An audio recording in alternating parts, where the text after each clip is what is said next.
به نام خداوند لوح و قلم، حقیقت نگار وجود و عدم. خدایی که داننده رازهاست، نخستین سرآغاز آغازهاست.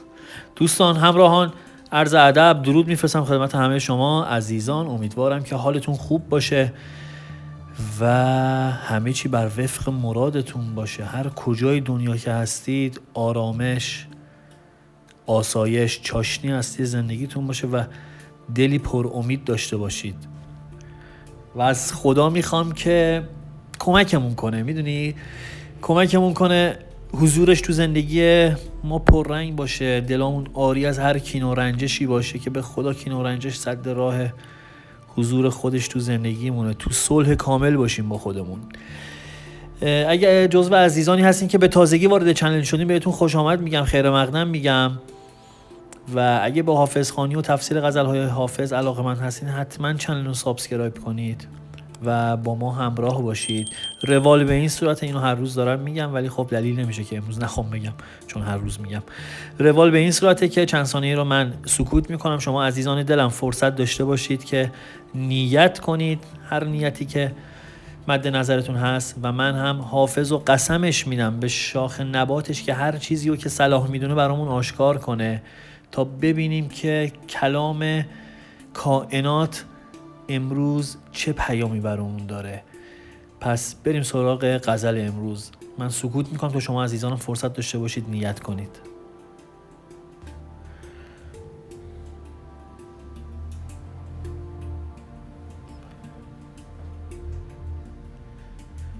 خب اگر آماده هستید و نیت کردید، بریم سراغ غزل امروز. ای شاهد قدسی که کشد بند نقابت، و ای مرغ بهشتی که دهد دانه و آبت.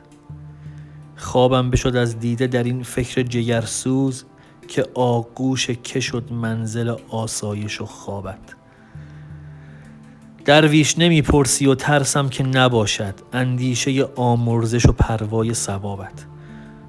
راه دل عشاق زدان چشم خماری، پیداست از این شیوه که مست است شرابت. تیری که زدی بر دلم از غمزه خطا رفت، تا باز چه اندیشه کند رأی ثوابت. هر ناله و فریاد که کردم نشنیدی، پیداست نگارا که بلند است جنابت. دور است سر آب از این بادیه، هشدار تا غول بیابان نفریبد به سرابت. تا در ره پیری به چه آیین روی ای دل، باری به غلط صرف شد ایام شبابت. ای قصر دل افروز که منزلگه انسی، یارب مکناد آفت ایام خرابت. حافظ نه غلامی است که از خواجه گریزد، صلحی کن و بازا که خرابم ز عتابت. خب حالا که غزل خوندیم، بریم ببینیم پیام امروز کائنات چی بوده. اینو قبلا گفتم، این که حالا موضوع حافظ خوانی، فال حافظ، اینا موضوع این که بعضیا میگن خرافاته، بعضیا بهش اعتقاد ندارن. من اول اینکه باور قلبی خودم میگم، این اولین باره که دارم میگم. باور من اینه که اگر گیرنده های ما باز باشه، اگه گاردی در برابر دریافت پیام خداوند، پیام کائنات، پیام نیروی برتر خودمون نداشته باشیم، در طی روز بعضی موقع اتفاقاتی میفته که ذهنمون رو درگیر میکنه. مثال زدم قبلا، دوباره میگم برای اون دوستانی که تازه با چنل آشنا شدن. این که مثلا یک شعری رو داریم زمزمه میکنیم، بعد یه دفعه تلویزیون رو روشن میکنیم یا ضبط ماشین روشن میشه، میبینیم که همون شعر یا همون مضمون یا همون اسم یا همون جمله و کلماتی که ما داشتیم میگفتیم هست. یه دفعه یکه میخوریم، جا میخوریم. یا موضوعی ذهنمون رو درگیر کرده، با یه دوست یه دفعه اتفاقی تو خیابون روبرو میشیم، یه دفعه میبینیم راجع به این موضوع صحبت میشه و انگار پیاممون از دهن اون داریم میشنویم. خب من خودم معتقدم که اینها نشانه ها و شواهدی است که از کائنات برای ما میاد. و دیگه چی متبرکتر از کلام حافظ؟ اینه که میگم امروز بریم سراغ کلام حافظ که ببینیم کائنات چه پیامی برای ما داره، نه بحث خرافاته، نه بحث موضوعات دیگری داره. اول اینکه به چشم یک فرصت بهش نگاه میکنم که شاید یک پیامی واسه من داشته باشه و اینو با شما عزیزان به اشتراک میذارم. اینو خواستم یه توضیح داده باشم، فقط صرفا برای دوستانی که تازه وارد چنل شدن. و اینکه خب غزل خوندیم، بریم ببینیم که چی داره برامون امروز این غزل. با من همراه باشید. میگه که قدر جوونی تو بدون، کار خطا انجام نده که وقتی پیر بشی حسرت این روزا رو میخوری. پس نهایت استفاده رو بکن، کارهای مثبت انجام بده. جوونی هدیه‌ای بزرگ از طرف خداونده که به سرعت به پایان میرسه. همه ما باید قدر جوونیامون رو بدونیم تا به درستی از اون بهره بگیریم. و از همه چی مهمتره که پایان عمر از نحوه سپری شدن عمرمون پشیمون نباشیم. تو زندگیت انتقاد پذیر باش. وقتی کسی ازت انتقاد میکنه، اگر انتقادش درست و منطقی بود بپذیر. نگو من همینم، نه این درست نیست. اینجوری فقط داری با خودت لج میکنی.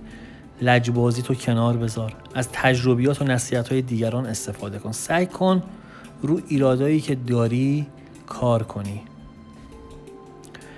انتقاد پذیری به این معناست که بپذیریم ضعف‌ها و نقص‌ها و اشتباهاتی داریم، همونطور که دیگران هم اشتباه میکنن، همونطور که دیگران هم نقص دارن، همونطور که بقیه هم ایراد دارن. خب ما میتونیم ایراد داشته باشیم و اشتباه کنیم. یک انسان موفق، یک انسان انتقاد پذیر، موقعی که مورد نقد قرار میگیره به جای جبهه‌گیری و پرخاشگری با شفافیت به انتقاد طرف مقابلش گوش میده. این رمز موفقیت آدمای لجباز با آدمای تیزهوشه. نگاه، تیزهوش یعنی ممکنه تیزهوش باشی ولی خب مورد نقد هم قرار بگیری. همه اینا رو گفتم و اینم لزوما به این معنا نیست که حرفای دیگران رو قبول کنیم و بپذیریم، بلکه به این معنیه که قبول کنیم ما هم میتونیم نقصایی رو داشته باشیم و دیگران حق دارن که اشتباهات و نقصای ما رو به ما اعلام کنن. همین. با خودت فکر میکنی که به یک سری از هدفات تو زندگی نرسید و این موضوع ناراحتت میکنه. یه نگاه به سنت میکنی، یه نگاه میای به هدفات میکنی، میبینی که اینا با هم دیگه تطابق نداره. بعد میگی حالا که چی شد؟ زندگی چرا اینجوریه؟ به جای ناراحتی و حسرت خوردن به فکر باش و بشین هدفاتو دنبال کن. قبلا هم گفتم هدف دنبال کردن از جایی شروع میشه که یه ورق کاغذ برداری بیاری، هدفاتو بنویسی و شروع کنی. نمیخواد یه دفعه یه هدف بزرگ بذاری. موفقیت یعنی انجام کارهای کوچیک به صورت روزمره. این کارو که انجام میدی تو دراز مدت اتفاقات چشمگیر و خیره کننده ای رخ میده. کارهای کوچیک رو به سرانجام برسون، اتفاقات بزرگ رخ میده. برای من پیش اومده که دارم میگم. هرگز دنبال چشم و همچشمی کردن نباش. البته اگه این چشم و همچشمی جنبه مثبت داشته باشه خیلی هم خوبه، اما از بعد منفی بهش نگاه نکن. متاسفانه بیشتر مردم جنبه منفیشو در نظر میگیرن، به خاطر همین عمرشون به بیهودگی تلف میشه و حسرت به دل میمونن. لازمه که یکم روی اعتماد به نفست کار کنی، اعتماد به نفس داشته باشی. یعنی اگر شکست خوردی دوباره سری بلند شی، قوی‌تر بلند شی، کار رو ادامه بدی. فکر کنم مایکل جردن گفته بود، همون قهرمان بسکتبال، ستاره بسکتبال، که میگفت من بارها شکست خوردم و تو ادامه زندگی بازم شکست رو تجربه میکنم. به همین دلیله که موفق هستم. اینو طرز فکر، قابلیت زندگی با شکست و درس گرفتن از اونو به ما یاد میده. شکست میخوری ولی راهو ادامه میدی، میری جلو. این به اعتماد به نفس خیلی کمک میکنه. پس اگر شکست‌های متعددی تو زندگی داری، بدون که خدا واسه یه برنامه‌ای داره. چشم بسته و کورکورانه هم عاشق نشو. تمام جوانب رو در نظر بگیر. ببین بین عشق و عقلت یه تعادل باید برقرار کنی. بعد عشق تو ابراز کن. سعی کن حقیقت پذیر و واقع گرا باشی. با تمام حقایق زندگی روبرو شو. نترس ازشون، فرار نکن.